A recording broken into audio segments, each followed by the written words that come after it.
നിങ്ങളുടെ ഫേവറേറ്റ് സീരിയലുകൾ ടിവിയിൽ വരുന്നതിന് മുൻപേ സൺ നെക്സ്റ്റ് ആപ്പിൽ കാണാം. ഇനി എല്ലാവർക്കും മുൻപേ കാണൂ. ഇപ്പോൾ തന്നെ സൺ നെക്സ്റ്റ് ആപ്പ് ഡൗൺലോഡ് ചെയ്ത് സബ്സ്ക്രൈബ് ചെയ്യൂ. പേടിക്കണ്ട, ആക്രമിക്കാൻ വന്നതൊന്നുമല്ല. അടവ് നയം മാറ്റിയ കാര്യം അറിയിക്കാൻ വന്നതാ. മനസ്സിലായില്ല. ഒരു കൂരയ്ക്ക് കീഴിൽ താമസിച്ചുകൊണ്ട് നമ്മൾ പരസ്പരം കലഹിക്കുന്നതില് അർത്ഥമില്ല. നല്ല അടിപൊളി ഡയലോഗ്. ഇത്രയും നാൾ ഇതൊക്കെ എവിടെ വെച്ചേക്കുമായിരുന്നു? ഇങ്ങോട്ട് ഇറക്കി വിട്. പറഞ്ഞത് മനസ്സിലായില്ലേ? കുഞ്ഞിന്റെ കാര്യത്തില് നമ്മൾ തമ്മിൽ ഒരു മത്സരം വേണ്ടാന്ന്. കോടതിയും കേസും ഒന്നുമില്ലാതെ ഒരു കോംപ്രമൈസിന് ഞാൻ തയ്യാറാ. എന്ത് കോംപ്രമൈസ്? നീ എനിക്ക് എന്റെ കുഞ്ഞിനെ വിട്ടുതരണം. ഇത് നമ്മൾ സംസാരിച്ചു കഴിഞ്ഞ കാര്യമല്ലേ? സംസാരിച്ചു കഴിഞ്ഞില്ല, സംസാരിച്ചു തുടങ്ങിയതേ ഉള്ളൂ. എന്റെ കുഞ്ഞിനെ നീ എനിക്ക് വിട്ടുതരില്ലെന്നല്ലേ പറഞ്ഞത്? അതെ, ഇപ്പോഴും അത് തന്നെയാണ് പറയുന്നത്. അപ്പൊ പിന്നെ എനിക്കും പലതും പറയേണ്ടി വരും.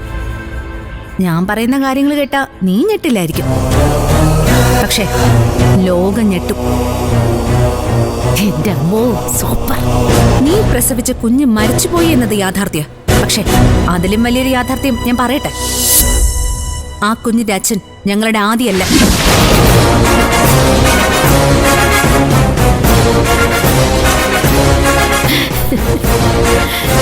ഞാൻ വിചാരിച്ചതുപോലെ അല്ലല്ലോ.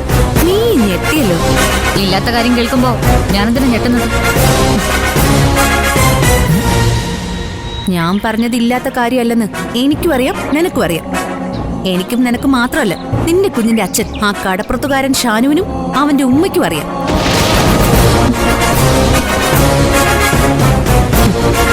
അപ്പൊ നീ വിചാരിക്കും ഈ കഥ നമ്മൾ 4 പേരിൽ ഒതുങ്ങിയില്ല.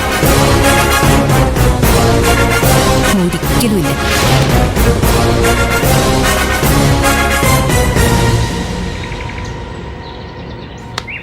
എല്ലാം അറിയാവുന്ന 5ാമതൊരാൾ ഈ ഭൂമിയിലുണ്ട്.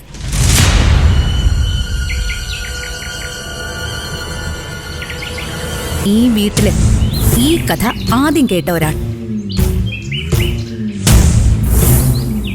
വേറാരുമല്ല, നമ്മുടെ ഗോമതി ചേച്ചി.